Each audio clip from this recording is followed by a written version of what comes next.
তাহলে ঈমান যে সকল জিনিসের উপর আনা আবশ্যক, এর মাঝে একটা শ্রেষ্ঠ জিনিস কি? ফেরেশতা। অতএব কেউ যদি ফেরেশতা অস্বীকার করে, ফেরেশতা বিশ্বাস না করে, তাহলে তার ঈমান থাকবে না। তাহলে তাকে জাহান্নামে যেতে হবে। এক যাররা পরিমাণ ঈমান কারো যদি না থাকে, তাহলে সেও কোথায় যাবে?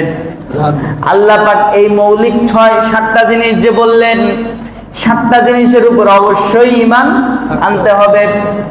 অতএব ফেরেশতা যেহেতু আল্লাহর ঈমানের পরে ফেরেশতাদের ঈমানের কথা বলেছেন, এজন্য ফেরেশতাদের উপরও ঈমান আনতে হবে। সূরা নিসার 136 নম্বর আয়াতে বলেন, ওয়া মান ইয়াকফুর বিল্লাহি ওয়া মালাইকাতিহি ওয়া কুতুবিহি ওয়া রুসুলিহি ওয়াল ইয়াউমিল আখির ফাকাদ যাল্লা যালালাম বাঈদা। যারা আল্লাহ পাককে অস্বীকার করবে, আল্লাহর ফেরেশতাদেরকে অস্বীকার করবে, যারা আল্লাহর কিতাব, আল্লাহর রাসূল এবং আখিরাতের দিবসের এই সব বিষয়গুলোকে অস্বীকার করবে, তারা চরমভাবে গোমরাহ হয়ে যাবে, পথভ্রষ্ট হয়ে যাবে, তারা জাহান্নামে যাবে। অতএব মৌলিক যে সকল বিষয়ের উপর ঈমান আনা লাগবে, এর মধ্যে একটি শ্রেষ্ঠ বিষয় হচ্ছে ফেরেশতা। ফেরেশতাদের উপর কেউ ঈমান না আনলে তার ঈমান থাকবে না। এখন আল্লাহ পাক রব্বুল আলামিন এই যে ফেরেশতা, আল্লাহ পাক বললেন ঈমান আনতে হবে। ফেরেশতা জিনিসটা কি? ফেরেশতার পরিচয় কি? এখন আমরা জানবো ফেরেশতাদের পরিচয়। ফেরেশতা বলা হয় হুয়া জিসমুন নূরিয়্যুন ইয়াতাশাক্কালু বিআইয়ি আশকাল লা ইউযাক্কারু ওয়া লা ইউআন্নাসু লা ইয়াকুলুনা ওয়া লা ইয়াশরাবুনা। আল্লাহ পাক রব্বুল আলামিন যে ফেরেশতা বানিয়েছেন, তাদের দেহটা হচ্ছে নূরের, জিসমুন নূরিয়্যুন ইয়াতাশাক্কালু বিআইয়ি আশকাল গায়রাল কালবি ওয়াল খিনজির। আল্লাহ পাক রব্বুল আলামিন ফেরেশতাদেরকে একটা ক্ষমতা দিয়েছেন, যে কোনো জিনিসের আকৃতি ধারণ করতে পারেন। তবে 2টা জিনিসের আকৃতি ফেরেশতা ধারণ করতে পারে না, একটা হচ্ছে কুকুর আর একটা হচ্ছে শূকর। কয়টা জিনিস? 2টা। কি কি? কুকুর এবং শূকর। লা ইয়াকুলুনা ওয়া লা ইয়াশরাবুনা, তারা খায়ও না, পানও করে না। ওয়া লা ইয়ানামুনা, তারা ঘুমায়ও না। ফেরেশতারা কি করে না? খায় না, পান করে না, ঘুমায় না। লা ইউযাক্কারু ওয়া লা ইউআন্নাসু, ফেরেশতারা পুরুষও হয় না, মহিলাও হয় না। নারী পুরুষের কোনো হিসাব তাদের ক্ষেত্রে নাই। লা ইয়াসুনাল্লাহা মা আমারহুম, আল্লাহ পাক রব্বুল আলামিন ফেরেশতাদেরকে যে নির্দেশ দেয়, আল্লাহর নির্দেশের কোনো অমান্য তারা করে না। ইয়াফআলুনা মা তুমারুন, যে নির্দেশটাই আল্লাহ তাদেরকে দেন, আল্লাহর সেই নির্দেশই তারা পালন করেন। তাহলে ফেরেশতা কাকে বলে? ফেরেশতা বলা হয় নূরের তৈরি, সব জিনিসের আকৃতি ধারণ করতে পারে। কুকুর শুকুরের আকৃতি ধারণ করতে পারে না, খায় না, পান করে না, ঘুমায় না, পুরুষও হয় না, মহিলাও হয় না। এবং আল্লাহ পাক যা নির্দেশ দেন তাই পালন করেন, আল্লাহর নির্দেশের অমান্য তারা করে না। এখন আসেন ফেরেশতারা কিভাবে তৈরি হলো। মুসলিম শরীফের 2996 নম্বর হাদিস, ক্বালা রাসূলুল্লাহ সাল্লাল্লাহু আলাইহি ওয়াসাল্লাম খুলিকাতিল মালাইকাতু মিন নূর। আল্লাহ পাক রব্বুল আলামিন ফেরেশতাদেরকে সৃষ্টি করলেন নূর দিয়ে, আলো দিয়ে। তাহলে ফেরেশতারা কিসের তৈরি? নূরের তৈরি। ফেরেশতারা কিসের তৈরি? নূরের তৈরি। এখন ফেরেশতাদেরকে আল্লাহ পাক রব্বুল আলামিন আর কি কি বৈশিষ্ট্য দিয়ে বানিয়েছেন? ফেরেশতাদের ডানা থাকে। ফেরেশতাদের কি থাকে? ডানা। আল্লাহ পাক রব্বুল আলামিন বলছেন, উলি আজনিহাতিন মাসনা ওয়া সুলাসা ওয়া রুবা। কোন ফেরেশতার ডানা 2টা, আবার কোন ফেরেশতার ডানা 3টা। কোন ফেরেশতাকে আল্লাহ 4 ডানা দিয়ে বানিয়েছেন। বড় হিসাবে কোন ফেরেশতাকে আল্লাহ বড় হিসাবে বানিয়েছেন, কাউকে ছোট বানিয়েছেন। কাউকে মর্যাদার দিক দিয়ে বড় বানিয়েছেন, মর্যাদার দিক দিয়ে কাউকে ছোট বানিয়েছেন। ফেরেশতাদের মধ্যে কাউকে আল্লাহ নেতা ফেরেশতা বানিয়েছেন, কাউকে কর্মচারী ফেরেশতা বানিয়েছেন। কারো ডানা আরো বেশি, কারো ডানা 600, কারো ডানা তার চেয়েও কম। তাহলে ফেরেশতারা কি বিশিষ্ট? ডানা বিশিষ্ট। তাদের কি আছে? ডানা আছে। এখন আল্লাহ কয়জন ফেরেশতা বানাইলেন এবং কখন বানাইলেন? ফেরেশতা আল্লাহ কখন বানাইছেন? বিষয়গুলো বুঝতেছেন তো? বিষয়গুলো সবগুলো আপনাদের কাছে নতুন হইতে পারে, আবার অনেকগুলো হয়তো শুনছেন। ফেরেশতাদেরকে আল্লাহ পাক রব্বুল আলামিন লৌহ কলম, কোন উলামায়ে কেরাম বলেন আল্লাহ পাক তাকদীর লেখার পরপরই আল্লাহ পাক ফেরেশতা তৈরি করেছেন। তাকদীর লেখার পরপরই ফেরেশতা। ফেরেশতা আরশে আজিম যখন আল্লাহ পাক নির্ধারণ করলেন আরশে আজিম বহন করার জন্য, তখন থেকেই ফেরেশতা আল্লাহ তৈরি করে ফেলেছেন। তাহলে আল্লাহর সৃষ্টির মাঝে প্রথম যে সৃষ্টিগুলো আছে, ফেরেশতা হচ্ছে তাদের অন্যতম। একদম শুরুর দিকে আল্লাহ পাকের সৃষ্টি প্রথমেই কাদেরকে সৃষ্টি করেছেন? তাকদীর এবং লৌহ কলমের পরে, লৌহ মাহফুজের পরে কি সৃষ্টি করছেন আল্লাহ?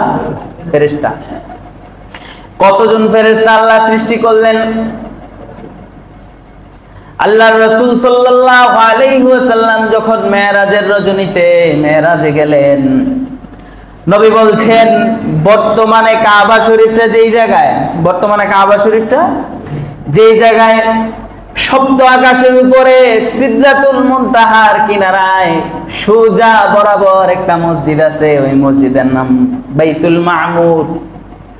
দুনিয়ার যে মসজিদটা, এটার নাম বাইতুল্লাহ, আল্লাহর ঘর। আর ওই বরাবর সপ্ত আকাশের উপরে যে মসজিদ, সেটার নাম হচ্ছে বাইতুল মামুর। এখানে যেমন সারা দুনিয়ার মানুষ তাওয়াফ করতে মক্কায় যায়, বাইতুল্লাহ শরীফের জিয়ারতে যায়, দুনিয়ার সব মানুষ সেখানে যায়। সেখানেও ফেরেশতাদের ইবাদতগাহ, সেখানেও ফেরেশতারা তাওয়াফ করতে যায়, আল্লাহর ইবাদত করতে যায়। নবী করিম সাল্লাল্লাহু আলাইহি ওয়াসাল্লাম বলেন এত পরিমাণে ফেরেশতা আল্লাহ তৈরি করেছেন, প্রত্যেক ওয়াক্তে, প্রত্যেক বেলায়, দিনের এক অংশে 70,000 ফেরেশতা বাইতুল মামুর তাওয়াফ করেন। আবার দিনের আরেক অংশে 70,000 ফেরেশতা বাইতুল মামুর তাওয়াফ করেন। এভাবে প্রতিনিয়ত বাইতুল মামুর তাওয়াফ করতেই থাকেন। আল্লাহর সৃষ্টির শুরু থেকে কিয়ামত পর্যন্ত যেই ফেরেশতা একবার বাইতুল মামুর তাওয়াফ করেছে, দ্বিতীয়বার আর কোনোদিন সুযোগ পায় না বাইতুল মামুর তাওয়াফ করার। সুবহানাল্লাহ! এত পরিমাণ ফেরেশতা আল্লাহ তৈরি করছেন। সুবহানাল্লাহ! আসতে হয়ে গেল না? সুবহানাল্লাহ! আল্লাহ এত পরিমাণ ফেরেশতা বানাইলেন, একবার সুযোগ পাইলে 70,000 ফেরেশতাদের মাঝে কিয়ামত পর্যন্ত দ্বিতীয়বার আর কোন ফেরেশতা তাওয়াফের সুযোগ পায় না। আল্লাহ পাক রব্বুল আলামিন বলেছিলাম ফেরেশতাদেরকে বানানোর পর কোন ফেরেশতাকে আল্লাহ বেশি মর্যাদা দিয়ে বানিয়েছেন, কোন ফেরেশতাদেরকে কম মর্যাদা দিয়ে বানিয়েছেন। এক একজন ফেরেশতার স্তর এক এক রকম। আল্লাহ পাকের ফেরেশতাদের মাঝে, এগুলো কিন্তু আমাদের ঈমানের সাথে সম্পৃক্ত, বিষয়টা মনে রাখবেন। ফেরেশতাদের উপর ঈমান না থাকলে বেঈমান হয়ে মারা যেতে হবে, ফেরেশতাদের উপর ঈমান আনতেই হবে।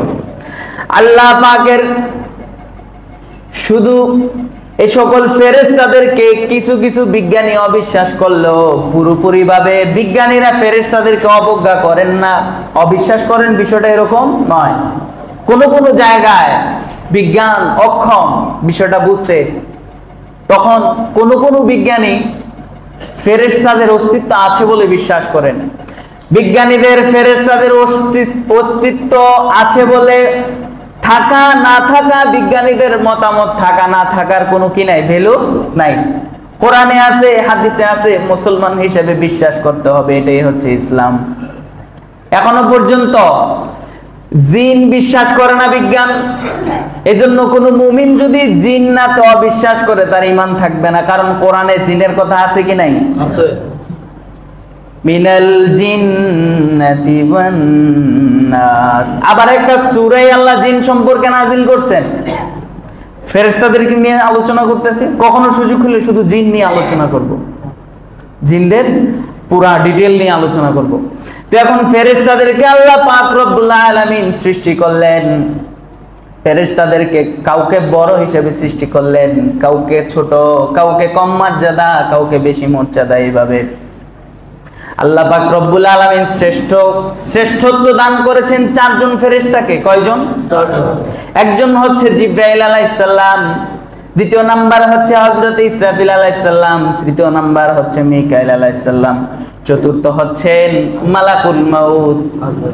কেউ কেউ তিনার নাম আজরাইল হিসাবে বলেন। আজরাইল যে আমরা বলি, আজরাইল নিয়ে যখন আলোচনা করবো তখন বলবো। হ্যাঁ, আচ্ছা বলে ফেলি, এই নামটা কোরআনে এবং হাদিসে কোথাও পাওয়া যায় না, সহিহ হাদিসে পাওয়া যায় না। কিছু কিছু দুর্বল মতামত, কিছু কিছু দুর্বল হাদিসে, মুনকার হাদিসে আজরাইল শব্দটা পাওয়া যায়। আজরাইলের সঠিক উচ্চারণটা কি এটাও কোনো কিতাবে পাওয়া যায় না। আল্লাহ পাক রব্বুল আলামিন তিনার নাম দিয়েছেন মালাকুল মাউত। আল্লাহ পাক তিনাকে আজরাইল বলেন নাই। এজন্য যারা একদম সঠিক, সহিহ এবং শ্রেষ্ঠ আলেম তারা কখনো আজরাইল বলেন না এবং বলতে নিষেধও করেন। তিনাকে বলবেন কি? মালাকুল মাউত। তবে আমরা যেহেতু উনাকে আজরাইল হিসেবেই চিনি, তাহলে আজকের আলোচনা আজরাইল হিসেবেই বলতে হবে, নাহলে তো আপনারাও বুঝবেন না, কেউই বুঝবে না। তাহলে আল্লাহ পাক রব্বুল আলামিন সবচেয়ে বেশি সম্মান দিয়েছেন কাকে? জিবরাইল আলাইহি ওয়াসাল্লামকে। জিবরাইল আলাইহি ওয়াসাল্লামের কাজ কি? আসুন আগে জিবরাইল যে নামটা, এই জিবরাইল এই শব্দটাকে 10 ভাবে উচ্চারণ করা যায়। কোরআনুল কারিমে ওনাকে জিবরিল হিসেবে বেশি উল্লেখ করেছেন, জিবরিল ওয়া মিকাল। আবার জিবরাইলও পড়া যায়, আবার জাবরিলও বলা যায়, জাবরাইলও বলা যায়। এরকম কয় ভাবে বলা যায়? 10 ভাবে। আরো অনেক ভাবে আছে। এই জন্য আল্লাহ পাক রব্বুল আলামিন জিবরাইল আলাইহি ওয়াসাল্লামকে সব ফেরেশতার চেয়ে শ্রেষ্ঠত্ব দান করেছেন। যত ফেরেশতা আল্লাহ সৃষ্টি করেছেন সবচেয়ে বেশি মর্যাদা দিয়েছেন কাকে? জিবরাইল আলাইহিস সালামকে। এই জিবরাইল আলাইহি ওয়াসাল্লামকে আল্লাহর রাসূল সাল্লাল্লাহু আলাইহি ওয়াসাল্লাম জিবরাইল সম্পর্কে বলেন, ক্বালা রাসূলুল্লাহ সাল্লাল্লাহু আলাইহি ওয়াসাল্লাম রাআইতু জিবরাইল লাহু 600 জানাহিন ক্বাদ সাদ্দাল উফুকা। আল্লাহর রাসূল সাল্লাল্লাহু আলাইহি সাল্লাম, বুখারী শরীফের 4997 নম্বর হাদিস। আল্লাহর রাসূল সাল্লাল্লাহু আলাইহি ওয়াসাল্লাম বলেন, আমি জিবরাইলকে দেখেছি, তার 600 ডানা আছে। কয়শো? 600। জিবরাইলের কয়শত ডানা? 600। কয় এক একটা ডানা এত বিশাল, এই ডানাগুলোর কারণে পূর্ব দিগন্ত পুরাটা ছেয়ে গেছে, পৃথিবীর আকাশ পুরাটা ঢাকা পড়ে গেছে এক ডানার মাধ্যমে। যদি জিবরাইলের 2টা ডানা দুনিয়ায় ছেড়ে দেওয়া হয় তাহলে পুরা দুনিয়া ঢাকনা পড়ে যাবে, এত বিশাল। বুঝতেছেন তো? ইমাম নববী রাহমাতুল্লাহি আলাইহি শারহ মুসলিমের মধ্যে বলেন, মুসলিম শরীফের একটি শরহ লিখেছেন কে? ইমাম নববী। ইমাম নববী রাহিমাহুল্লাহ মুসলিমের শরহের মধ্যে লেখেন, যদি জিবরাইলের যেই ডানা আল্লাহ পাক দান করেছেন, একটা ডানার একটা অংশ দিয়ে যদি পৃথিবীকে কোন রকম ধাক্কা দেয়, পুরা দুনিয়ার আসমান জমিন সবকিছু ধ্বংস হয়ে যাবে। এত ক্ষমতা, এত শক্তি দিয়ে আল্লাহ জিবরাইলকে বানিয়েছেন। তাফসীর ইবনে কাসিরের মধ্যে জিবরাইল আলাইহিস সালামের আকৃতি সম্পর্কে বর্ণনা করেন, জিবরাইল আলাইহিস সালাম অত্যন্ত সুন্দর, সুশ্রী, চেহারা থেকে সব সময় আলো ঝলমল করতে থাকে। জিবরাইল আলাইহিস সালাম অতি সুন্দর এবং সুশ্রী। জিবরাইল আলাইহিস সালাম নবীজির কাছে কতবার এসেছেন? দুর্বল বর্ণনা অনুযায়ী পাওয়া যায় সর্বমোট তিনি 24,000 বার নবী করিম সাল্লাল্লাহু আলাইহি ওয়াসাল্লামের কাছে এসেছিলেন। কিন্তু 24,000 বারের মধ্যে জিবরাইল তার মূল আকৃতিতে, তার আসল চেহারায় নবীজির কাছে সাক্ষাৎ করেছেন 2 বার। মূল আকৃতিতে কয়বার সাক্ষাৎ করছে? একবার দুনিয়াতে মক্কায় যৌদে জিয়াদ নামক পাহাড়ের পাদদেশে নবীজির সাথে জিবরাইল তার আসল আকৃতিতে দেখা দিয়েছিলেন। জিবরাইল দুনিয়ার এক আকাশের কাছে, পুরো আকাশ ঢেকে গিয়েছিল জিবরাইল যেদিন নবীজিকে দেখা দিয়েছিলেন। সেদিন পূর্ণ আকৃতিতে জিবরাইল নবীজিকে দেখা দিতে পারেননি, কারণ জিবরাইল তো অনেক বিশাল, দুনিয়ায় সেটা সময় হবে না। এ কারণে পূর্ণ আকৃতি একদম পরিপূর্ণ রূপে নবী যখন মেরাজে গেলেন, সপ্ত আকাশের উপরে ইনদা সিদরাতিল মুনতাহা, সিদরায়ে মুনতাহার নিকটে নবীজি জিব্রাইলকে তার আসল আকৃতিতে দেখেছেন। তাহলে মূল আকৃতিতে দেখছেন কয়বার? দুইবার। এখন জিব্রাইল মাঝে মাঝে যে আসতেন নবীজির সাথে কথা বলতেন, বলেছিলাম ফেরেশতারা যেই কারো আকৃতি ধারণ করতে পারে। জিব্রাইল আলাইহি ওয়াসাল্লাম কোন সাহাবার আকৃতি নিয়ে আসতেন? আম্মা জান উম্মে সালামা রাদিয়াল্লাহু তাআলা আনহা বলেন, কানা নবী সাল্লাল্লাহু আলাইহি ওয়াসাল্লাম ইউহাদ্দিসু জিবরিলা ফি সূরাতি দাহিয়াতাল কালবি। আম্মা জান উম্মে সালামা রাদিয়াল্লাহু তাআলা আনহা বলেন, নবী করিম সাল্লাল্লাহু আলাইহি ওয়াসাল্লাম জিব্রাইলের সাথে কথা বলতেন। জিব্রাইল তখন দাহিয়ায়ে কালবির আকৃতিতে নবীজির সাথে কথা বলতেন। তাহলে জিব্রাইল কোন সাহাবার আকৃতি নিয়ে আসতেন? দাহিয়ায়ে কালবি। এখন আপনাদের প্রশ্ন জাগতে পারে, হুজুর এত এত সাহাবী থাকতে তাদের আকৃতি কেন ধারণ না করে দাহিয়ায়ে কালবির আকৃতিতে নবীজির সাথে জিব্রাইল দেখা করতেন? কারণ জিব্রাইল আলাইহিস সালাম দাহিয়ায়ে কালবির আকৃতি ধারণ করার একটা মৌলিক কারণ ছিল, দাহিয়ায়ে কালবি সব সাহাবার মাঝে সবচেয়ে সুন্দর ছিলেন, সবচেয়ে সুশ্রী ছিলেন, চেহারা আলোক উজ্জ্বল ছিল। জিব্রাইলও যেহেতু সুন্দর ছিলেন, এজন্য তিনার আকৃতি তিনি ধারণ করতেন। বুঝতে পারলেন ব্যাপারটা? জিব্রাইল আলাইহি ওয়াসাল্লাম মাঝে মাঝেই বিভিন্ন ধরনের আকৃতি নিয়ে নবীজির কাছে আসতেন, তবে সবচেয়ে বেশি আসতেন কার আকৃতিতে? দাহিয়ায়ে কালবি। তবে একবার জিব্রাইল আলাইহি ওয়াসাল্লাম উষ্ণ খুষ্ণ চুল নিয়ে একদম মুসাফিরের ভেষে, ফকিরের ভেষে নবীজির কাছে এসেছিলেন। যে হাদিসে বর্ণনা পাওয়া যায় ওই হাদিসকে বলা হয় হাদিসে জিব্রিল। এই হাদিসকে কি বলা হয়? প্রসিদ্ধ হাদিস, মিশকাত শরীফের 2 নম্বর হাদিস, বুখারীর শুরুর দিকের হাদিস। প্রত্যেকটা কিতাবে হাদিসে জিব্রিল একটা বিশাল আলোচনা। হাদিসে জিব্রিল নিয়ে বক্তারা 3-4 ঘন্টা আলোচনা করে। একটা গুরুত্বপূর্ণ হাদিস, সময় কম, অন্য সাহাবাদের অন্য ফেরেশতাদের কথাও তো বলতে হবে। তো জিব্রাইল আলাইহিস সালামকে আল্লাহ সবচেয়ে বেশি সম্মানিত করেছেন। জিব্রাইল আলাইহিস সালাম সম্পর্কে আরো অনেক কথা আছে, সেগুলো বললে বাকিদের কথা আর বলা যাবে না। এখন আসেন ইসরাফিল আলাইহিস সালাম। আল্লাহ পাকের সৃষ্টির মাঝে সবচেয়ে ক্ষমতাধর যে সকল ফেরেশতারা, তার মাঝে ইসরাফিল আলাইহিস সালাম হচ্ছেন দ্বিতীয়। ইসরাফিল আলাইহিস সালাম তিনার সম্পর্কে আল্লাহ পাক রব্বুল আলামিন সূরা নামলের 88 নম্বর আয়াতে আল্লাহ পাক বলছেন, ওয়া নুফিখা ফিস সূরি ফাসঈকা মান ফিস সামাওয়াতি ওয়া মান ফিল আরদ। যখন ইসরাফিল আলাইহিস সালাম সিংহায় ফুৎকার দিবেন, আসমান জমিন যা কিছু আছে সব কিছু ধ্বংস হয়ে যাবে। এখন বুঝেন, সে একটা ফু দিবে একটা বাঁশির মধ্যে, সিংহা কেমন ফু, আর ফু এর জন্য দেহ কত বিশাল হতে হবে। আল্লাহর রাসূল বলছেন ইসরাফিলের এত বিশালতা, ইসরাফিল আলাইহিস সালামের তার মাথাটা আরশে আজিম পর্যন্ত পৌঁছে যায়, এত বিশাল। ওনার সিংহার বিশালতা কত বিশাল, এই ব্যাপারে সহিহ কোনো আলোচনা পাওয়া যায় না। সিংহাতে ছিদ্র কয়টা? কেউ কেউ বলছে 600 ছিদ্র, কিন্তু এগুলা সত্য না, নির্ভরযোগ্য কথা নয়। কেউ বলছে 4টা ছিদ্র, এগুলাও নির্ভরযোগ্য কথা নয়। কতটা ছিদ্র আছে আল্লাহ পাকই ভালো জানেন। তবে তিনি সিংহায় ফুৎকার দিবেন কয়বার, এ ব্যাপারে মুফাসসিরদের মধ্যে 2 মত। কেউ বলছেন 2 বার, কেউ বলছেন 3 বার।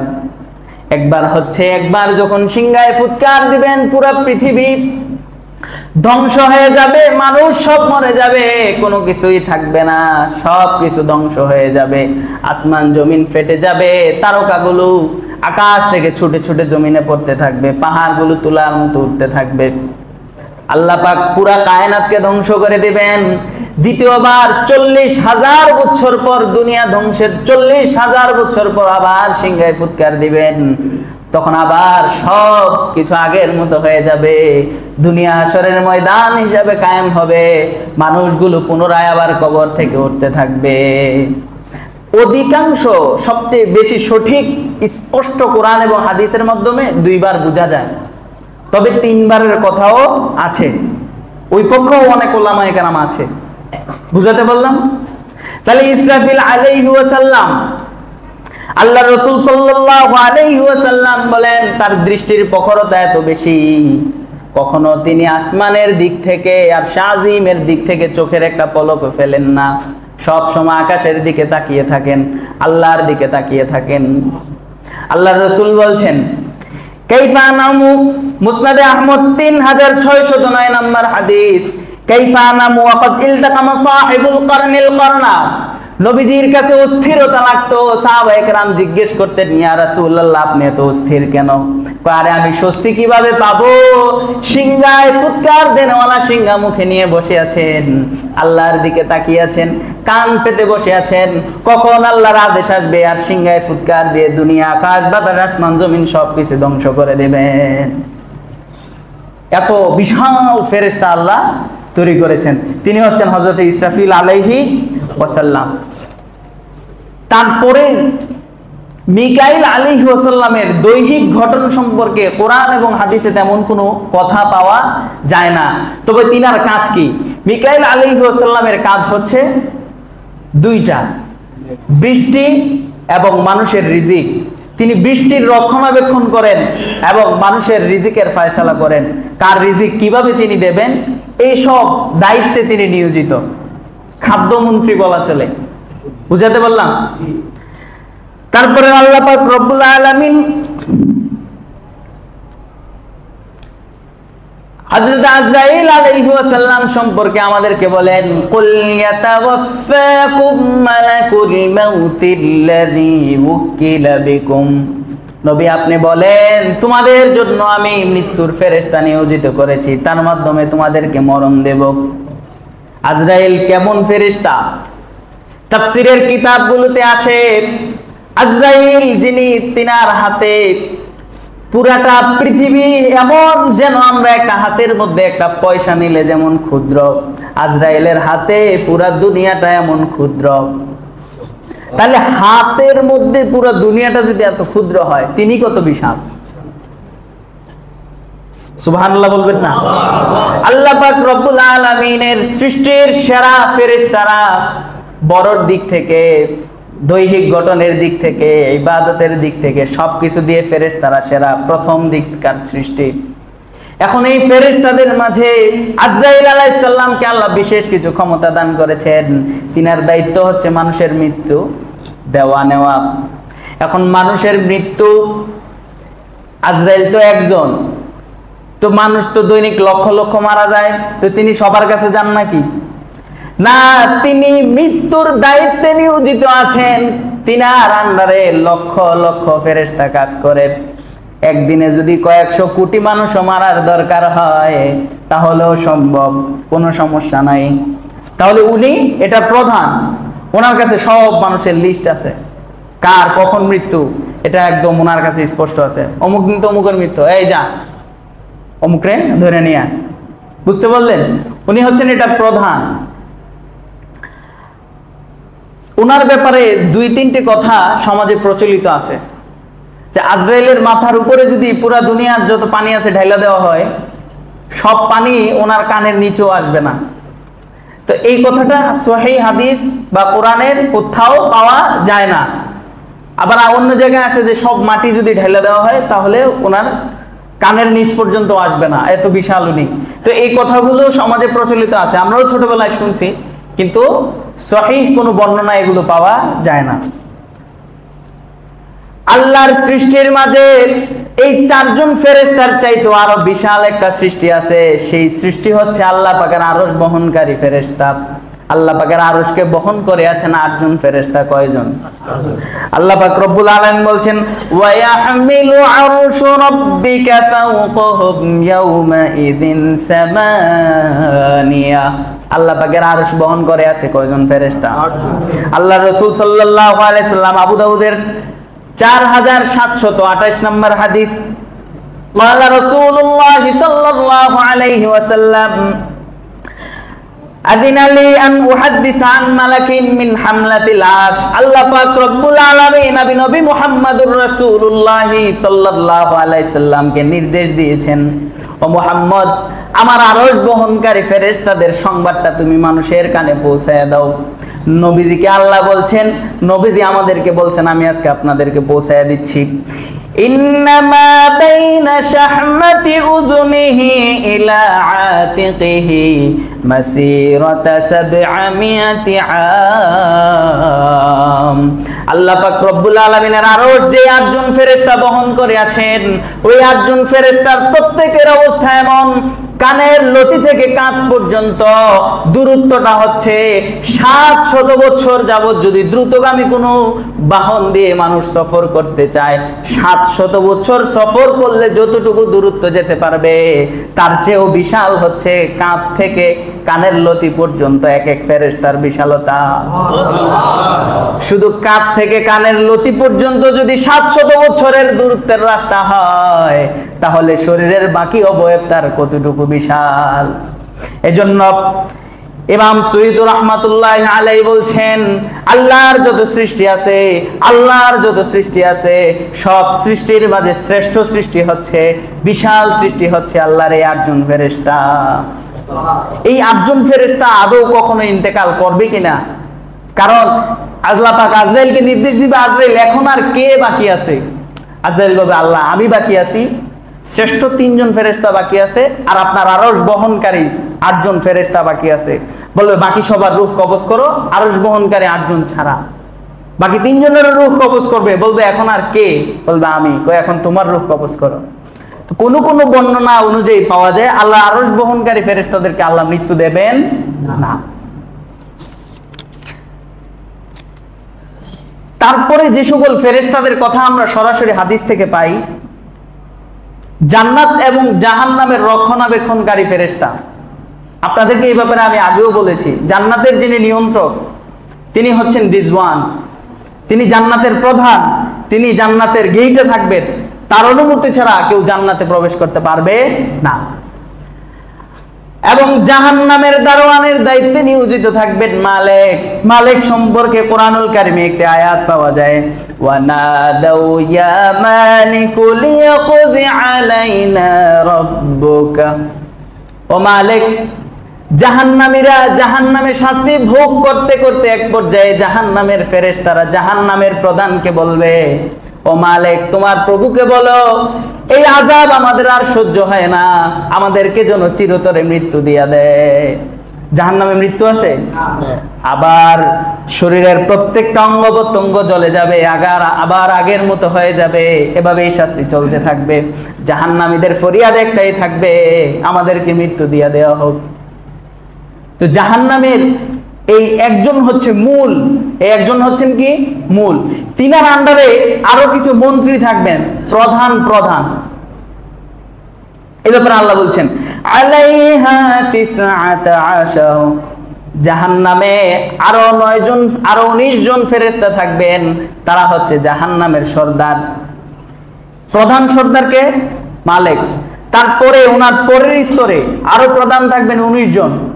এই 19 জন 19টা কাজে প্রধান হিসেবে নিয়োজিত থাকবেন, তাদের আন্ডারে লক্ষ লক্ষ কোটি কোটি ফেরেশতা কাজ করবে। বুঝতে পারলেন? আরেকটা ফেরেশতার কথাও কোরআনে পাওয়া যায়, সানাদউজ জাবানিয়া। জাবানিয়া এক ধরনের ফেরেশতা। জাবানিয়া ফেরেশতার কাজ হচ্ছে, জাবানিয়া ফেরেশতারা খুব কঠোর হয়ে থাকে। জাবানিয়া ফেরেশতারা খুব কি হয়ে থাকে? কঠোর। তাদের কাজ হলো খুযুহু ফাগুল্লুহু সুম্মাল জাহিমা সাল্লু। তারা জাহান্নামীদেরকে ধরবে, পাকড়াও করবে, আটকাবে, এবং 70 গজ শিকল দিয়ে তাদেরকে আটকিয়ে জাহান্নামের দিকে টেনে হেঁচড়ে, চেহারাকে নিচের দিক দিয়ে, পাগুলো উপরের দিক দিয়ে টেনে হেঁচড়ে জাহান্নামে নিয়ে ফেলবে। তারা হবে সবচেয়ে কঠোর এবং নির্দয়। এই ফেরেশতাদের নাম কি? জাবানিয়া। আল্লাহ জাবানিয়া ফেরেশতাদেরকে ডাকবেন। এই জাবানিয়া ফেরেশতাদের কথাও কোথায় আছে? কোরআনে। তাহলে জাহান্নামে ফেরেশতাদের যে ভাগটা 3 ভাগে, প্রধান, তারপরে ওনার নিচের স্তরে আবার প্রধান 19 জন, আর কঠোর সবচেয়ে কে? জাবানিয়া। তারপরে দুইজন ফেরেশতার কথা আমরা পাই, কিরামান কাতিবিন। এখন অনেকে মনে করে কিরামান কাতিবিন মনে হয় কোনো ফেরেশতার নাম। আসলে কিরামান কাতিবিন ফেরেশতার নাম না। কিরামান মানে সম্মানিত, কাতিবিন মানে লিখক, সম্মানিত লিখক। তাদের ব্যাপারে আল্লাহ কোরআনে বলছেন, ওয়া ইন্না আলাইকুম লাহাফিজিনা কিরামান কাতিবিনা ইয়ালামুনা মা তাফআলুন। কিরামান কাতিবিন যেই ফেরেশতা তোমরা যা কিছু করো তা সব কিছু তারা জানে এবং তারা সেগুলো লিখে রাখে। তারা তোমাদের রক্ষণাবেক্ষণের দায়িত্বে থাকেন। তাদের ব্যাপারে আল্লাহ বলছেন, ইয়াতালাক্কাল মুতালাক্কিয়ানি আনিল ইয়ামিনি ওয়া আনিশ শিমালি কঈদ। দুইজন ফেরেশতা ডানে এবং বামে সব সময় বসা থাকে। কয়জন ফেরেশতা? দুইজন। মা ইয়ালফিজু মিন কাওলিন ইল্লা লাদাইহি রাকীবুন আতীদ। এই দুইজন ফেরেশতার কাজ কি?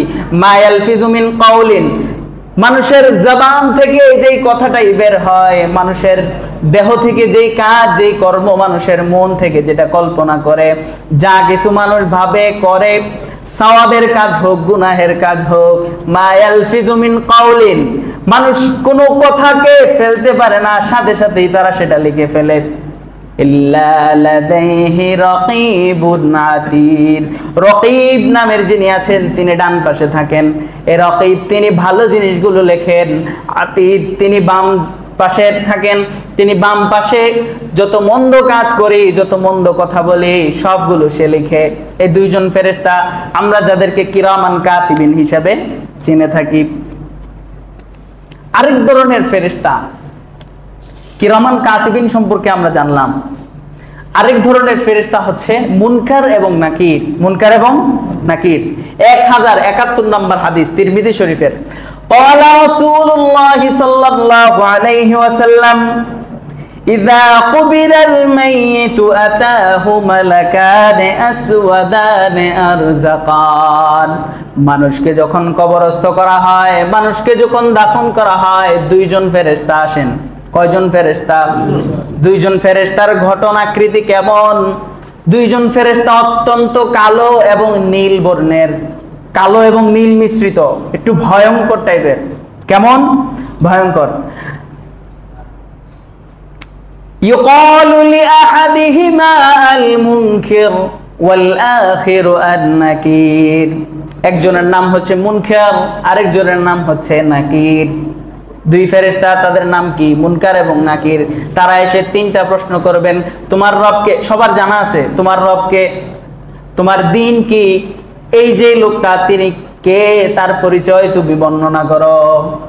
এই প্রশ্নগুলো করার পর যিনি ভালো লোক উত্তর দিতে পারলে তার জন্য, সে উত্তর দেওয়ার পর সে বলতে থাকবে আমার পরিবারের কাছে আমাকে পাঠানো হোক। তখন তাকে এক ধরনের ঘুম পাড়ায় দেওয়া, বলবে তুমি ঘুমাও, নববধূ যেভাবে ঘুমায়, তখন তাকে ঘুম পাড়ায় দেওয়া হবে। আর যদি জাহান্নামী হয় তখন তাকে সিজ্জিন নামক একটা জায়গায় পাঠিয়ে দেওয়া হবে। সেখানে সাময়িকভাবে তার উপর কিছু কিছু শাস্তি প্রয়োগ হতে থাকবে। যদি বেনামাজি হয়ে থাকে, এক উক্ত থেকে আরেক উক্ত পর্যন্ত একটা সাপ আসবে। এরকম বিভিন্ন বর্ণনায় পাওয়া যায় বিভিন্ন ধরনের শাস্তি। এখন আপনাদের প্রশ্ন হতে পারে, হুজুর যাদেরকে কবরস্থ করা হয় না তারা যাবে কোথায়? তো যাদেরকে কবরে রাখছে তাদেরকে না কবরে এসে প্রশ্ন করবে। এখন কেউ পানিতে ডুইবা মারা গেছে, সমুদ্র থেকে আর আনার সুযোগ হয় না, কাউরে মাছে খাইয়া ফেলছে, কেউ আগুনে পুড়া শেষ, কেউ রানা প্লাজার নিচে চাপা পড়ে গেছে, তো তাদের হিসাবটা কি হবে? আসলে কবর যে বিষয়টা আমরা বুঝি, মূলত কবর আসলে ওইটাকে মূলত বলে আলমে বারজাখ। এটা একটা জগৎ, আলমে বারজাখ। সেখানে হিসাবটা হয় রুহের, দেহের কোনো হিসাব থাকে না।